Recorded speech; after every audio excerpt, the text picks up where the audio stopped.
Assalamualaikum warahmatullahi wabarakatuh. Innal hamdalillah nahmaduhu wa nasta'inuhu wa nastaghfiruh wa na'udzu billahi min syururi anfusina wa min sayyiati a'malina. May yahdihillahu fala mudhillalah wa may yudlil fala hadiyalah. Wa asyhadu an la ilaha illallah wahdahu la syarikalah wa asyhadu anna Muhammadan abduhu wa rasuluh.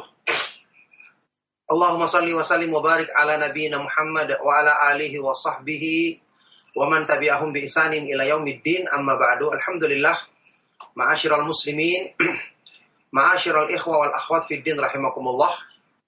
Alhamdulillah, kita bersyukur kepada Allah Subhanahu wa taala atas semua limpahan nikmat dan karunia-Nya. Kita senantiasa memuji, menyanjungnya atas segala kebaikan yang dimudahkannya bagi kita.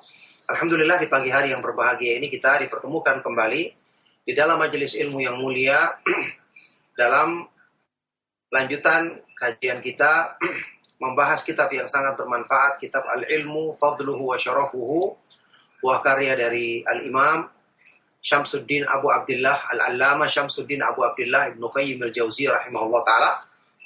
Alhamdulillah, kita bisa melanjutkan kembali kajian kita di kesempatan pagi hari ini melalui media Roja TV dan Radio Roja, yang semoga bisa senantiasa kita ambil manfaatnya, ya, juga tentu disiarkan di Radio Roja Kendari. Barakallahu fikum. Ma'asyiral muslimin, ma'asyiral ikhwa wal akhwat fid din rahimakumullah, para pendengar setia, para pemerhati Roja TV, Radio Roja dan Radio Roja Kendari rahimakumullah. Saat ini kita akan melanjutkan pembahasan masih di segi yang kelanjutan dari segi yang ke-72, ya. Pembahasan tentang anwa'us sa'adat, jenis-jenis kebahagiaan, macam-macam kebahagiaan yang berlomba-lomba ingin didapatkan oleh manusia. Ya. Masih kelanjutan dari pembahasan ini.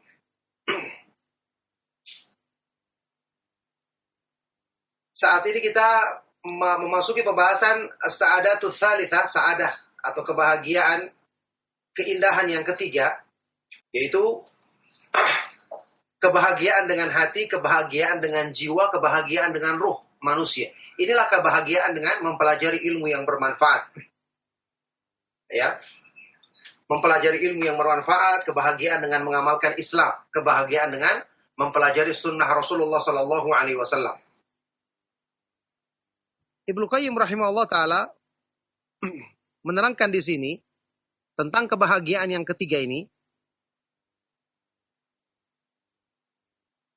Wa hadhihi sa'adatu la ya'rifu qadraha wa yab'atsu 'ala talabiha illa al-'ilmu biha. Fa'adati sa'adatu kulluha ila al-'ilmi wa ma yaqtadhih. Wallahu yuwaffiqu man yasha'u la mani'a lima a'ta wa la mu'tiya lima mana'. Kebahagiaan dengan ilmu ini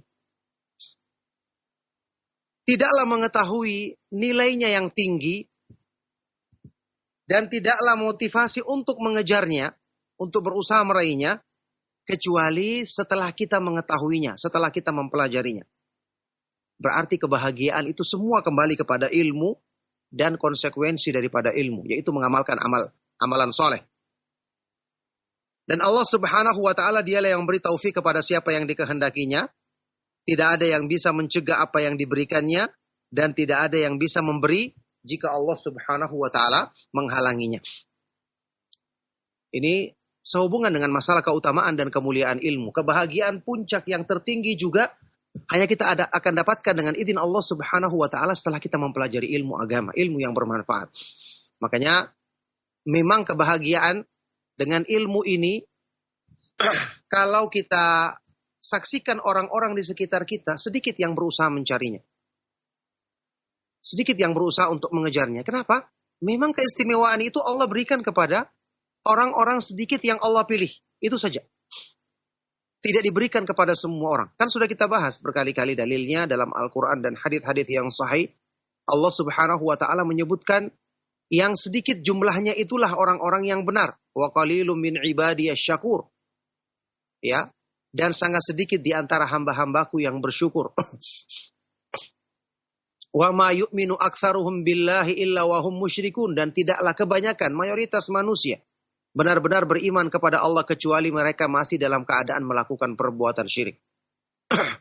Ya, wala tajidu aktsarahum syakirin, dan kamu tidak akan dapati kebanyakan manusia bersyukur. Dan ayat-ayat seperti ini banyak disebutkan di dalam Al-Qur'an. Jadi memang banyak yang menghindarinya dan tidak mencarinya karena mereka tidak tahu. Supaya Allah khususkan, istimewakan hanya kepada hamba-hamba yang dipilihnya, orang-orang yang diberi taufik untuk mau mempelajari, mengkaji ilmu. Kita lanjut, kata Ibnu Qayyim di sini, beliau menjelaskan hal ini. Wa inna ma ragiba aktsarul khalqi aniktisabi hadhihi as-sa'adati wa tahsiliha li'urati tariqiha wa mararati mabadiha wa ta'abi tahsiliha wa annaha la tunalu illa ala jisrin minat ta'abi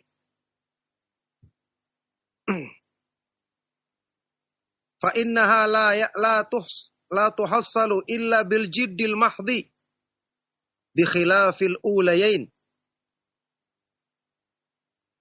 Baik. Dan hanyalah yang menjadikan kebanyakan manusia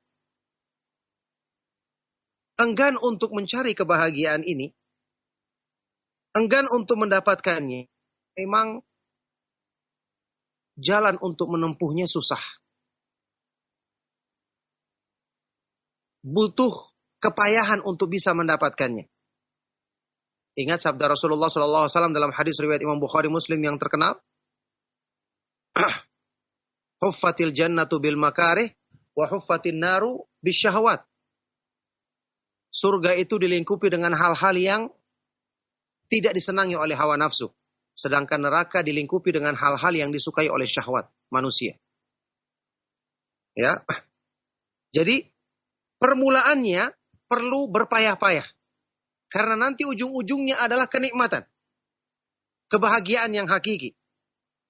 Wa annaha, dan bahwa kebahagiaan ini tidak akan bisa diraih kecuali melewati jisrin minat ta'ab. Jembatan kesusahan, kepayahan. Karena kebahagiaan, kemuliaan ini tidak akan didapatkan kecuali dengan kesungguhan yang besar. Beda dengan dua kebahagiaan yang pertama.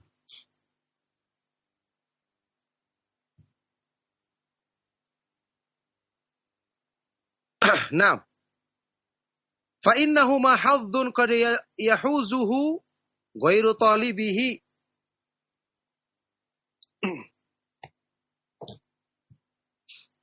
wa bakhtun qad yahuzuhu ghairu jalibihi min mirathin au hibatin au ghairi dzalik. Kalau dua jenis kebahagiaan yang sudah kita lewati pembahasannya, yakni kebahagiaan dengan harta atau kebahagiaan dengan kedudukan, ya. Kebahagiaan dengan harta dan kedudukan yang pertama, kemudian kebahagiaan dengan keindahan fisik manusia. Ini bisa didapatkan oleh orang yang tidak berusaha mencarinya. Bisa dihasilkan oleh selain orang yang berjuang untuk mendapatkannya. Ya, misalnya dia dapat warisan, dapat pemberian, atau tiba-tiba dia dapat keuntungan besar tanpa perlu berpayah-payah misalnya. Kadang orang mendapatkan hal tersebut, ya, tanpa perlu berpayah-payah. Beda dengan kebahagiaan dengan ilmu. Ada kisah yang disebutkan oleh sebagian dari para ulama tentang Imam Malik bin Anas rahimahullah ta'ala. Ketika Imam Malik adalah seorang yang kita ketahui imam Darul Hijrah. Imam penduduk Madinah di zamannya. Semua orang yang datang, ya, kaum muslimin yang datang menunaikan ibadah haji atau umrah kemudian mampir ke Madinah, berusaha untuk bisa bertemu dengan Imam Malik, mendapatkan ilmu darinya, meriwayatkan hadis Rasulullah Shallallahu Alaihi Wasallam, dan banyak yang mengangan-angankan hal tersebut di kalangan para ulama. Ternyata ada seorang anaknya yang tidak tertarik dengan ilmu. Dia malah sibuk dengan urusan-urusan yang lain. Satu hari Imam Malik melihat anaknya ini keluar, membawa sesuatu di dalam kantong bajunya. Dia bertanya, apa itu? Ternyata itu adalah semacam mainan atau burung peliharaan. Ya, maka dia menunjukkan hal tersebut kepada ayahnya, dan ketika itu Imam Malik rahimahullah ta'ala mengatakan, alhamdulillahi lam yaj'al Hadzal ilma mirathan. Segala puji bagi Allah Subhanahu wa taala yang tidak menjadikan ilmu ini seperti harta warisan, bisa diturunkan tanpa perlu orang mempelajarinya. Yani harta warisan, kalau orang tuanya kaya, ya, orang tuanya meninggal dunia diwariskan kepada anaknya, langsung jadi orang kaya dia. Tapi kalau ilmu, meskipun orang tuanya adalah orang yang berilmu tinggi, mendalam, tapi kalau dia tidak mau mempelajarinya, tidak mau bersusah payah untuk mendapatkannya, maka dia tidak akan dapatkan ilmu tersebut, karena ilmu ini bukan seperti harta warisan yang bisa diturunkan atau bisa sekedar diberikan kepada orang yang tidak bersungguh-sungguh untuk mencari atau mendapatkannya. Maka ini yang membedakan antara kebahagiaan ilmu dengan kebahagiaan dalam urusan dunia lainnya. Nah, barakallahu fikum. Kata Ibnu Qayyim selanjutnya, amma sa'adatul ilmi fala yurithuka iyyaha illa badlul wus'i wa sidqut talabi wa sihhatun niyati. Adapun kebahagiaan dengan ilmu, maka tidak akan kamu dapatkan kebahagiaan itu kecuali dengan mencurahkan kesungguhan.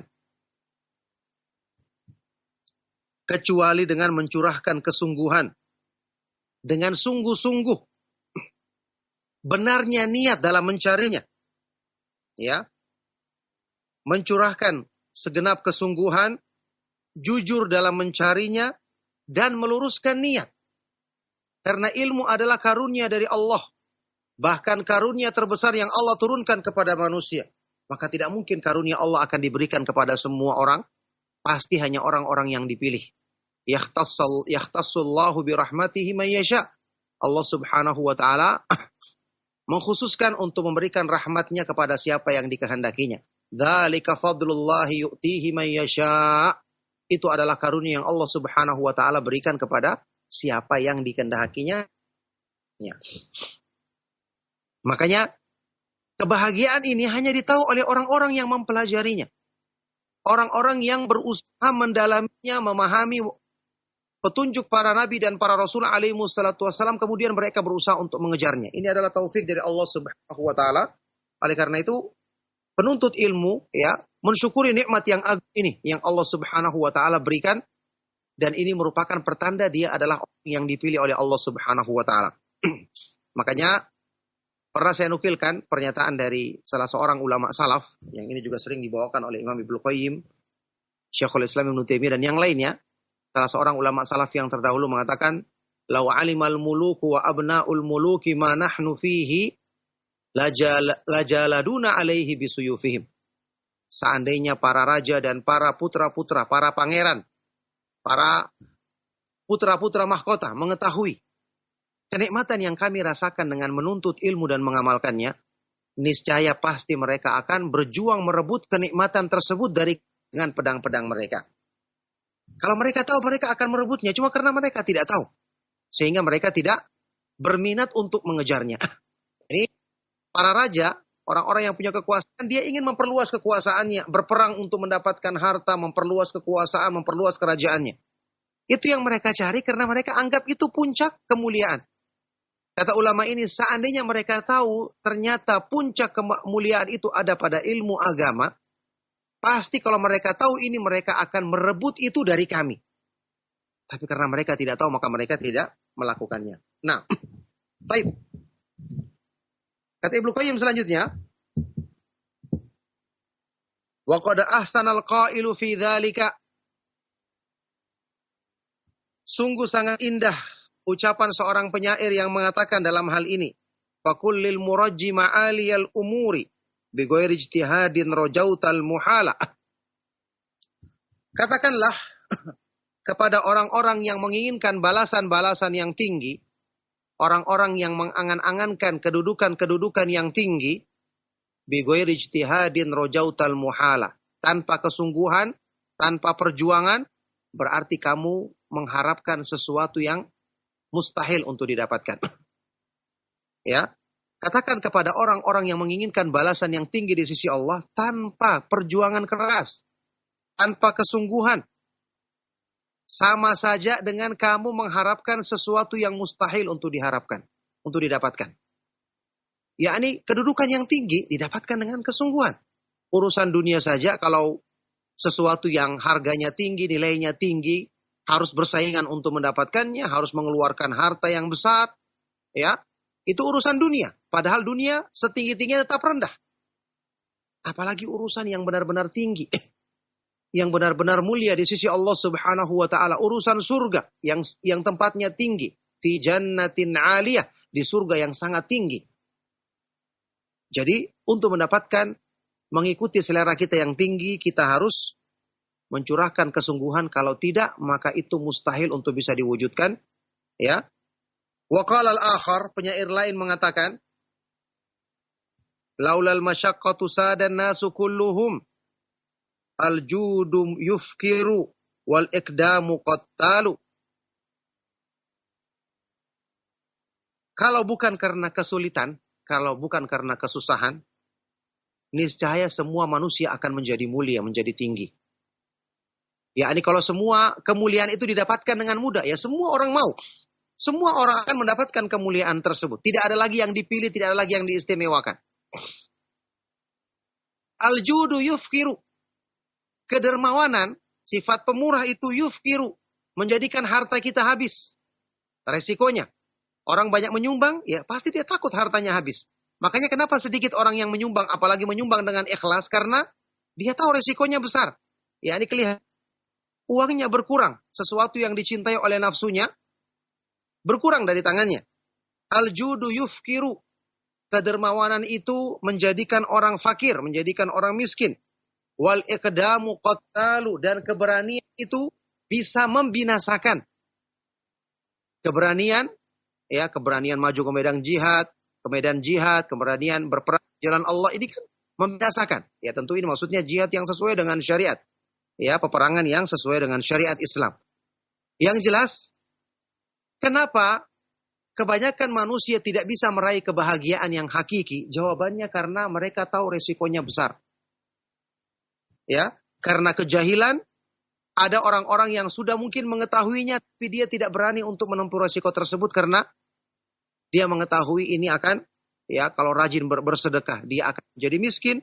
Kalau dia melakukan al-iqdam, berani maju, berani berbuat, ini juga resikonya akan bisa membinasakan dirinya. Sebabnya, kenapa kemuliaan ilmu memang Allah Subhanahu wa ta'ala khususkan bagi hamba-hamba yang dipilihnya.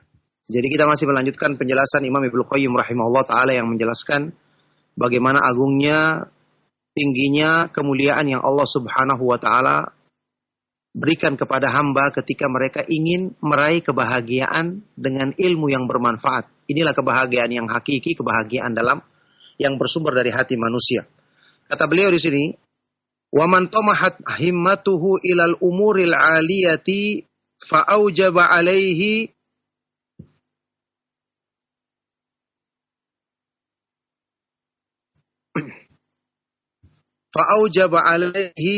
an yasudda ala mahabbatihi turuqad daniyah."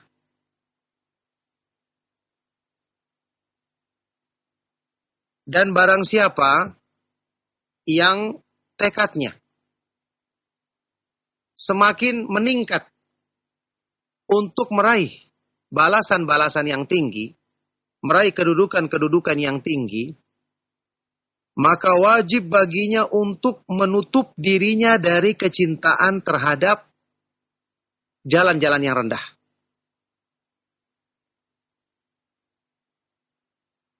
Kalau dia sudah belajar agama, sudah mengenal kemuliaan yang hakiki, maka wajib baginya untuk menutupi keinginan nafsunya dalam mencari hal-hal yang rendah. Jadi caranya untuk memuliakan diri kita, memantaskan diri kita agar mendapatkan kemuliaan di sisi Allah Subhanahu wa ta'ala. Tidak boleh kita ikuti lagi keinginan hawa nafsu kita untuk meraih balasan-balasan yang rendah tersebut. Ya.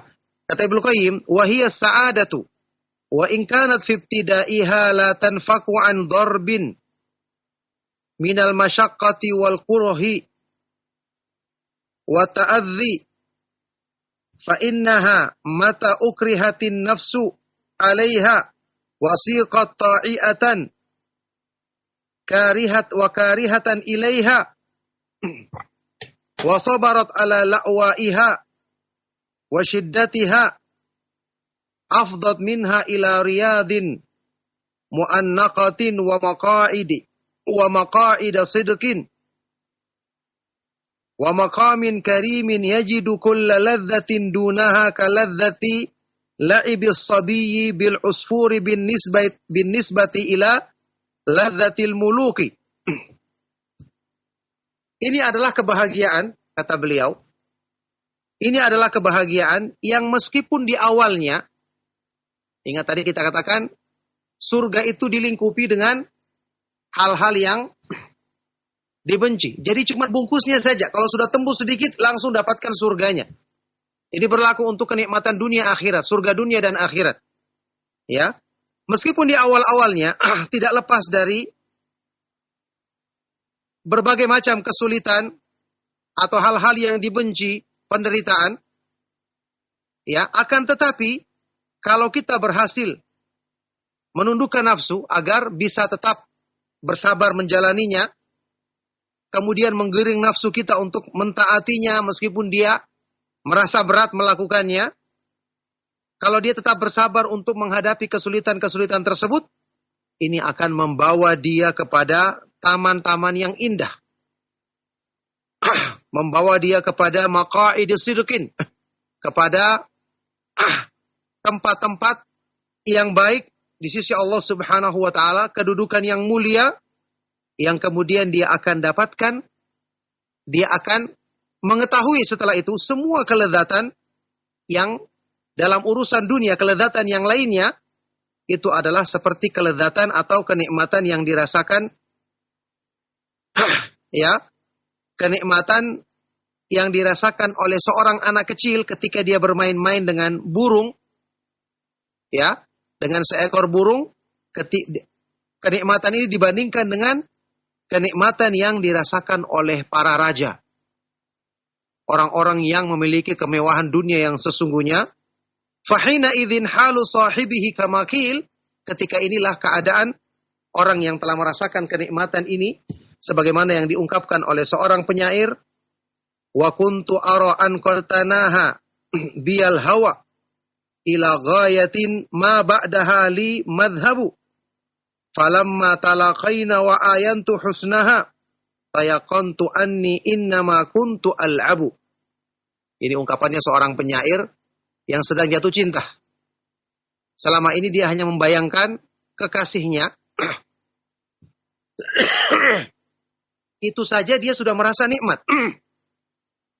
Tapi ketika bertemu langsung, dia mengetahui bahwa kenikmatan membayangkan ternyata tidak ada apa-apanya dibandingkan dengan ketika dia bertemu langsung. Ini tentu ungkapan yang dibawakan oleh Imam Ibnu Qayyim untuk menggambarkan bahwa kenikmatan yang dirasakan oleh orang yang telah mengenyam manisnya ilmu, ya, merasakan nikmatnya beribadah kepada Allah Subhanahu wa taala, jauh dari apa yang kita sekedar bayangkan, ya, sekedar kita baca. Tapi kalau kita merasakan sendiri maka tentu itu lebih tinggi kenikmatannya. Penyair ini berkata, wa kuntu ara. Tadinya aku menganggap bahwa rasa cinta itu telah mencapai puncaknya. Rasa cinta yang ada padaku telah mencapai puncaknya, telah mencapai ujungnya, sampai kepada puncak yang tidak ada lagi cara untuk bisa berpaling darinya. Tidak ada lagi bagiku cara untuk bisa menghindarkan diri darinya. Tapi akan tetapi falamma talaqaina, kemudian ketika kami bertemu dan aku menyaksikan keindahannya, tayaqantu, akhirnya aku pun yakin bahwa tadinya aku hanya bermain-main saja. Yakni sekarang seorang anak ketika dia bermain-main dengan mainannya, apa yang dirasakan? Dia merasa itu puncak kebahagiaan, padahal cuma mainan. Orang yang bermain dengan anak-anak yang bermain dengan mobil-mobilan kecil atau kendaraan-kendaraan kecil, dia merasa ini sudah puncak kebahagiaannya. Nah, tentu ketika orang itu sudah besar atau dibandingkan dengan orang besar yang langsung menaiki kendaraan aslinya dengan segala fasilitas yang ada, maka perbandingannya sangat jauh dengan apa yang dirasakan oleh anak tersebut yang dia hanya bermain-main dengan sesuatu yang tentu tidak nyata, bukan aslinya. Itu maksudnya perbandingan hal tersebut. Nah, kata Ibnu Qayyim di sini, fal makarimu manutatun bil makarih was sa'adatu la yu'baru ilaiha illa ala jisril masyaqqati wa la tuqta'u masafatuha illa fi safinatil jiddi wal ijtihadi. Maka kemuliaan-kemuliaan itu selalu berkaitan dengan, selalu bergandengan dengan makarih, hal-hal yang susah di awalnya. Untuk meraih kemuliaan, awal-awalnya harus susah. Ya. Was-sa'adatu, dan kebahagiaan tidak akan bisa dilalui, tidak akan bisa diraih kecuali dengan melalui jembatan kesusahan. Dan tidak akan bisa ditempuh jaraknya kecuali di atas perahu kesungguhan dan ijtihad, ya, mencurahkan segenap kemampuan. Qala Muslimun fi sahihihi, Imam Muslim rahimahullah taala dalam kitab sahihnya membawakan ucapan qala Yahya ibnu Abi Katsir, seorang ulama dari kalangan tabi'in, Yahya ibnu Abi Katsir al-Yamami rahimahullah taala, yang mengatakan la yunalul ilmu bi rahatil jismi. Ilmu tidak akan didapatkan dengan menyenang-nyenangkan badan. Ilmu tidak didapatkan dengan memanjakan tubuh, ya, dengan bersantai-santai. Wa qad qila, dan dulunya ada yang mengatakan man talabar rahata tarakar rahah, barang siapa yang menginginkan kesenangan maka dia akan meninggalkan kesenangan. Ya, ini barang siapa yang menginginkan bersenang-senang maka dia tidak akan, dia justru akan dijauhkan dari kesenangan yang hakiki. Faya waslal habibi ama ilaihi bi ghairi masyaqqatin abadan tariku. Ya. Seorang penyair mengatakan, bagaimana mungkin seorang kekasih akan mencapai apa yang dicintainya kalau tanpa kesungguhan dia tidak akan mendapatkan jalan selama-lamanya. Ini semua gambaran tentang kebahagiaan ilmu, kebahagiaan yang hakiki. Walaula jahlul aktsarina bihalawati hadhihi al-ladzati wa 'idhami qadriha latajaladu 'alaiha bisuyuf. Kalau bukan karena kebodohan mayoritas manusia dengan nikmat, dengan manisnya kenikmatan ini, kalau bukan karena mereka tidak memahami agungnya kedudukan ini, ya, kalau bukan karena ini, maka sungguh mereka akan berperang untuk memperebutkan kenikmatan tersebut dengan pedang-pedang mereka, dengan senjata-senjata mereka. Akan tetapi, walakin huffat bihijabin minal makarih, wa hujibu anha bihijabin minal jahl. Akan tetapi, kenikmatan ini, ya, kedudukan yang mulia ini dilingkupi. Allah Subhanahu wa taala jadikan lingkupannya adalah hijab. Hijab perkara-perkara yang kelihatannya susah, berat. Hal-hal yang tidak disukai oleh hawa nafsu manusia. Ditutupi dengan hijab kejahilan. Ada orang-orang yang memang tidak paham sama sekali. Dia tidak mengejarnya. Ada orang yang sudah paham tapi tidak berani menanggung resikonya. Akhirnya dia tidak bersabar. Ya. Tujuannya untuk apa? Liyahtassallahu biha man yasha'u min ibadih.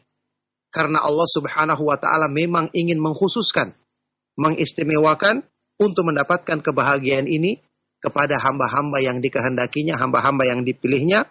Wallahu dzul fadlil azim, dan Allah Subhanahu wa taala memiliki karunia yang agung.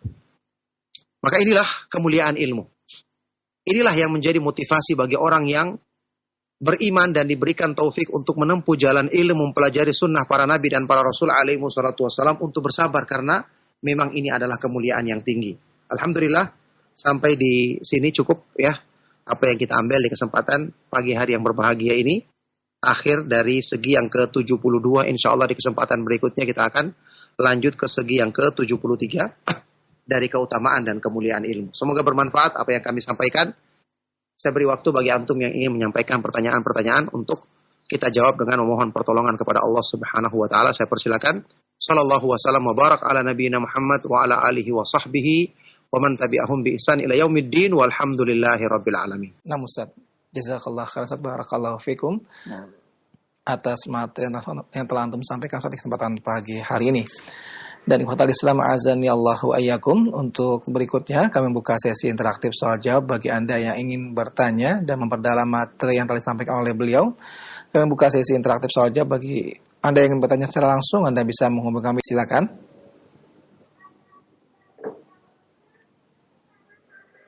Halo, Assalamualaikum Ustaz. Waalaikumsalam warahmatullahi wabarakatuh. Dengan siapa Ibu dan berada di mana?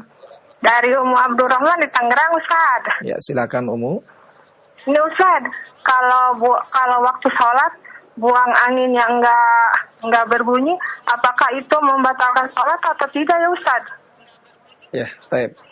Terima kasih mohon penjelasannya ya. Nah. Assalamualaikum. Waalaikumsalam warahmatullahi wabarakatuh. Nah, kepada Ustaz kami persilakan untuk menjawab. Silakan Ustaz.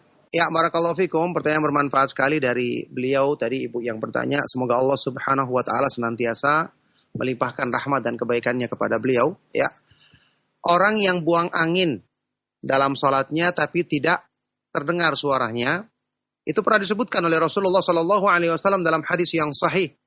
Ketika seorang melaksanakan sholat, maka syaitan berusaha untuk mengganggunya, ya, mengesankan seolah-olah dia buang angin, maka Rasulullah SAW memberikan patokan untuk menilai itu buang angin betul atau tidak. Kata Rasulullah SAW, "Fala yansarif hatta yasma'a sautan aw yajida rihan." Itu ukurannya. Maka orang yang melaksanakan sholat ini, hamba ini janganlah memutuskan sholatnya sampai dia dapati satu dari dua hal. Yasma'a sautan, dia mendengar suara kentut, benar-benar suara kentut, ya. Atau dia mendapati baunya. Jadi bukan cuma suara ukurannya. Kadang-kadang ada kentut yang benar-benar kentut tapi tidak terdengar suaranya. Ya. Maka Nabi SAW mengatakan kalau dia dengar suara itu sudah menjadi patokan bahwa itu adalah kentut, batalkan sholatnya. Atau yang kedua, tidak terdengar suara tapi dia mencium baunya. Tentu kita ketahui ya, bau busuk yang keluar dari kentut ini juga merupakan pertanda bahwa itu adalah kentut yang sesungguhnya. Tapi kalau cuma sekedar bunyi perutnya, ya, suara dari perutnya, ternyata itu bukan bunyi kentut yang biasa kita ketahui, ya, bunyinya yang khas atau baunya, maka kalau tidak ada salah satu dari dua tanda ini berarti itu bukan kentut. Lanjutkan sholat dan jangan diputuskan. Nah, barakallahu fikum. Nah Ustaz, wafik barakallah, jazakallah khairan atas jawaban yang telah antum sampaikan Ustaz. Demikian jawaban untuk Umu Abdurrahman di Tangerang, mudah-mudahan dapat difahami dengan baik dan benar. Khotul Islam azani Allah wa iyyakum. Kita angkat kembali pertanyaan melalui telepon, silakan.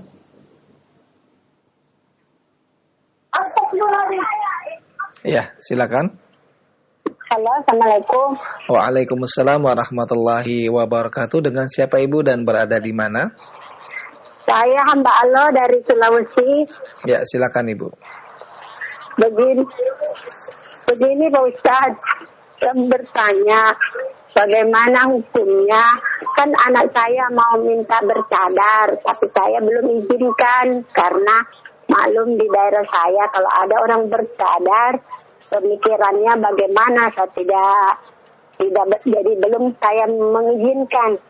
Nah, pertanyaan saya, apakah saya izinkan atau tidak, Ustaz? Mohon penjelasannya. Assalamualaikum warahmatullahi wabarakatuh. Nah, waalaikumsalam warahmatullahi wabarakatuh. Terima kasih Ibu, dan kepada Ustaz kami persilakan untuk menjawab. Silakan Ustaz. Ya, barakallahu fiik. Pertanyaan bermanfaat sekali dari Ibu yang ada di Sulawesi, ya. Semoga Allah subhanahu wa ta'ala senantiasa melimpahkan rahmat dan kebaikannya kepada Ibu, kepada anaknya, dan kepada semua anggota keluarganya, dan juga kepada kita semua. Ya, pertama Ibu, ketika anaknya minta izin untuk memakai cadar, maka ini adalah kebaikan. Ya, kebaikan yang sebagian dari para ulama bahkan mewajibkannya. Bagi perempuan untuk menutup wajahnya, ada juga sebagian ulama yang berpendapat ini tidak wajib, tapi dianjurkan. Artinya, keutamaan dan dicintai oleh Allah subhanahu wa ta'ala. Ya, tidak ada seorang pun ulama yang mengatakan, ulama ahlu sunnah yang mengatakan bahwa cadar itu hanya kebiasaan orang Arab, bahwa cadar itu hanya sesuatu yang boleh dilakukan, boleh tidak. Minimal hukumnya itu adalah kemuliaan dan keutamaan di sisi Allah subhanahu wa ta'ala. Bahkan tadi sudah kita katakan ada yang banyak juga ulama yang mewajibkannya. Nah, jadi yang kita sarankan di sini, ya anjurkan kepada ibu, hendaknya diterima. Ini adalah keinginan yang baik. Dan ini menunjukkan insya Allah anak ibu adalah seorang perempuan yang soleha insya Allah. Karena dia ingin melaksanakan kebaikan tersebut. Apalagi bukan dipaksa, malah dia sendiri yang memintanya. Makanya ibu harus mendukungnya, mendoakan kebaikan untuknya. Adapun masalah tanggapan orang, tentu kita harus perhatikan. Tapi bukan menghalangi kita untuk berbuat kebaikan.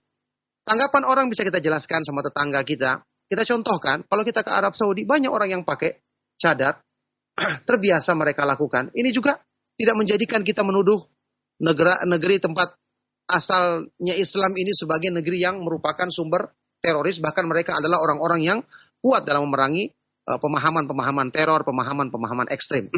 Jadi justru dengan anak ibu yang memakai cadar, kemudian dia tetap bisa berlaku baik kepada orang tuanya, dia bisa mengunjungi tetangganya yang perempuan ya, dia datangi, kemudian tetap berlaku ramah kepada mereka. Ini menjadi contoh yang baik untuk menghilangkan kesan buruk yang salah di masyarakat kita tentang orang yang memakai cadar, yang dikesankan identik dengan teroris, atau dengan pemikiran-pemikiran yang keras. Ini justru kita harus hilangkan, karena ini adalah pemikiran yang salah. Ketika ada orang-orang yang musuh-musuh Islam, atau orang-orang yang salah menggunakan kebaikan-kebaikan ini untuk tujuan keburukan, jangan diikuti. Contoh sekarang misalnya ada yang mengesankan orang-orang yang menghafal Al-Quran, baik bacaannya ini justru pemikirannya keras. Kita harus bantah. Membaca Al-Quran mendatangkan kebaikan, mendatangkan kemuliaan. Kalau ada yang seperti ini, bukan berarti kita harus meninggalkan keutamaan membaca Al-Quran, keutamaan menghafal Al-Quran dan memahami isinya. Ya, jadi kita harus lurus pemikiran dan tidak boleh kita jadikan itu merupakan sebab untuk kita meninggalkan pemahaman dan pengamalan Islam yang benar. Jadi ini yang saya anjurkan kepada ibu ya, dan ini merupakan kemuliaan yang semoga Allah Subhanahu wa taala berikan balasan yang sempurna kepada ibu dan kepada anaknya yang meminta izin tadi untuk melakukan kebaikan ini, agar Allah Subhanahu wa taala memberikan balasan yang sempurna dan kemuliaan di sisinya karena ibu telah mengizinkan anaknya dalam kebaikan tersebut. Nah, barakallahu fikum. Nah, Ustaz Taufik, barakallah, jazakallah khairan atas jawaban yang telah antum sampaikan, Ustaz. Demikian aja untuk ibu yang berada di Sulawesi. Mudah-mudahan dapat difahami dan dapat diamalkan, insyaallah. Ikhwatul Islam azani Allahu wa iyyakum. Masih kami angkat pertanyaan telepon. Nah, silakan untuk berikutnya. Ya, silakan. Assalamualaikum warahmatullahi wabarakatuh. Waalaikumsalam warahmatullahi wabarakatuh. Dengan siapa Bapak dan berada di mana?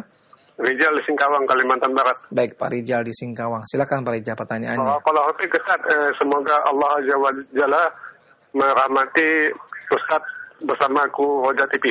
Amin. Taufik barakallah. Ini pertanyaan berapa tahun yang lalu ketika ada tetangga ingin syukurkan rumah, dia habis merenovasi rumah, lalu diutusnya lah seseorang untuk mengundang tetangga ke rumah masing-masing.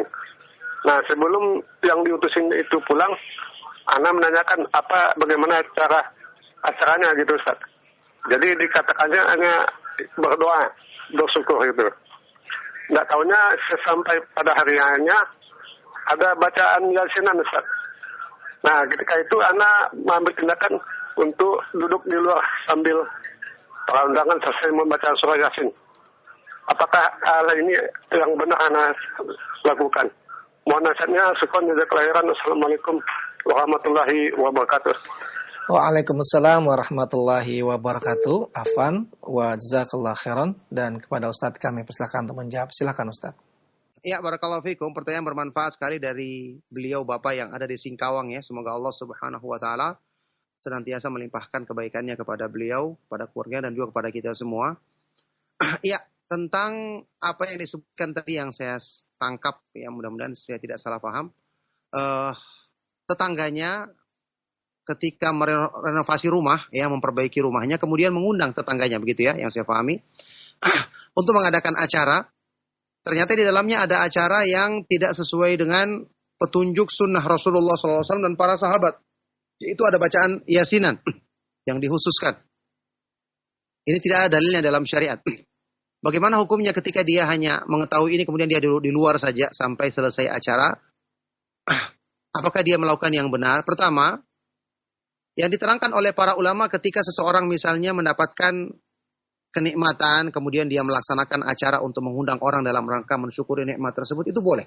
orang baru bikin rumah atau baru mendapatkan sesuatu rezeki dari Allah atau memperbaiki rumah termasuk kemudian dia mengundang orang makan, maka itu diperbolehkan dalam rangka mensyukuri nikmat Allah Subhanahu wa taala tersebut. Ini seperti yang diterangkan oleh Syekh Muhammad bin Shalih Al-Utsaimin rahimahullah taala dalam kitab Syarhul Mumti, itu diperbolehkan. Kemudian yang kedua, tadi ternyata ada acara tersebut. Ada acara yang bid'ah di dalamnya yang tidak sesuai syariat Islam.